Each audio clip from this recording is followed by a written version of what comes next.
Hi guys, ಎಲ್ಲರಿಗೂ ನಮಸ್ಕಾರ. Welcome back to my YouTube channel. Friends, ಇವತ್ತಿನ ಈ ವಿಡಿಯೋದಲ್ಲಿ ಗೃಹಲಕ್ಷ್ಮಿ ಆರಂಭವಾಗಿನಿಂದ ಇಲ್ಲಿವರೆಗೂ ಸರ್ಕಾರ ಅದಕ್ಕೆ ಎಷ್ಟು ಕೋಟಿ ಹಣವನ್ನು ವೆಚ್ಚ ಮಾಡಿದೆ ಹಾಗೂ ಗೃಹಲಕ್ಷ್ಮಿಗೆ ನೋಂದಣಿ ಮಾಡಿಕೊಂಡವರಲ್ಲಿ ಯಾವ ಜಿಲ್ಲೆ ಮೊದಲನೆಯದು ಹಾಗೂ ಯಾವ ಜಿಲ್ಲೆ ಕೊನೆಯದು ಮುಂತಾದವುಗಳ ಬಗ್ಗೆ ಸಂಕ್ಷಿಪ್ತ ಮಾಹಿತಿಯನ್ನು ಈ ವಿಡಿಯೋದಲ್ಲಿ ನಾನು ನಿಮಗೆ ತಿಳಿಸ್ಕೊಡ್ತೀನಿ.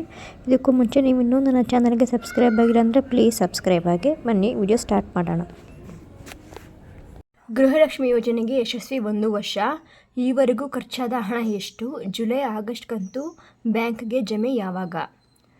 ರಾಜ್ಯ ಸರ್ಕಾರದ ಪಂಚ ಗ್ಯಾರಂಟಿಗಳಿಗ ಪ್ರಮುಖವಾದ ಗೃಹಲಕ್ಷ್ಮಿ ಯೋಜನೆ ಆರಂಭವಾಗಿ 1 ವರ್ಷವಾಗಿದೆ. ಈವರೆಗೂ 11 ತಿಂಗಳ ಹಣ ಖಾತೆಗೆ ಜಮೆಯಾಗಿದ್ದು, ಇದಕ್ಕಾಗಿ ಸರ್ಕಾರ 25,000 ಕೋಟಿಗೂ ಅಧಿಕ ಹಣ ಖರ್ಚು ಮಾಡಿದೆ.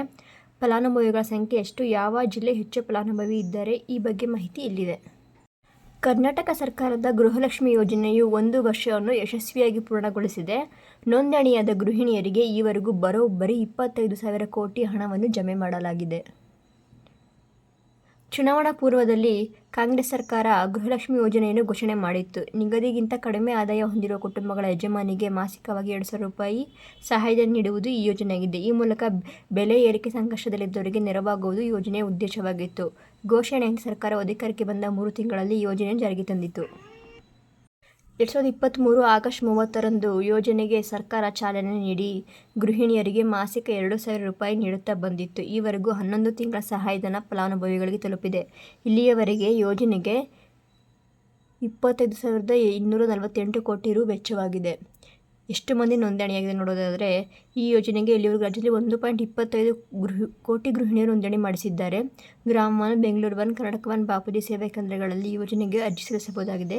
ಈಗಲೂ ಅರ್ಹ ಫಲಾನುಭವಿಗಳಿಗೆ ನೋಂದಣಿಗೆ ಅವಕಾಶ ಇದೆ. ರೇಷನ್ ಕಾರ್ಡ್ ಹೊಂದಿರುವ, ತೆರಿಗೆ ಪಾವತಿ ಮಾಡಿದ ಕುಟುಂಬದ ಯಜಮಾನಿಯರು ನೋಂದಣಿ ಮಾಡಬಹುದು. ಯಾವ ಜಿಲ್ಲೆ ಮೊದಲು, ಯಾವುದು ಕೊನೆ?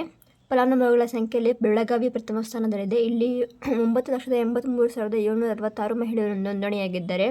ಬೆಂಗಳೂರು ನಗರ ಜಿಲ್ಲೆ 2ನೇ ಸ್ಥಾನ, ಮೈಸೂರು 3ನೇ ಸ್ಥಾನ ಹಾಗೂ ಕೊಡಗು ಕೊನೆಯ ಸ್ಥಾನದಲ್ಲಿದೆ. ಜುಲೈ ಹಾಗೂ ಆಗಸ್ಟ್ ತಿಂಗಳ ಸಹಾಯಧನ ಶೀಘ್ರ ಬಿಡುಗಡೆ. ಸದ್ಯ ಇದುವರೆಗೂ 11 ತಿಂಗಳ ಹಣ ಬಿಡುಗಡೆಯಾಗಿದ್ದು, ಬಾಕಿ ಉಳಿಸಿಕೊಂಡ ಜುಲೈ ಹಾಗೂ ಆಗಸ್ಟ್ ತಿಂಗಳ ಹಣವನ್ನು ಶೀಘ್ರದಲ್ಲೇ ಬಿಡುಗಡೆ ಮಾಡಲಾಗುವುದು ಎಂದು ಮಹಿಳಾ ಮತ್ತು ಮಕ್ಕಳ ಅಭಿವೃದ್ಧಿ ಇಲಾಖೆಗಳು ತಿಳಿಸಿವೆ. Thank you guys for watching.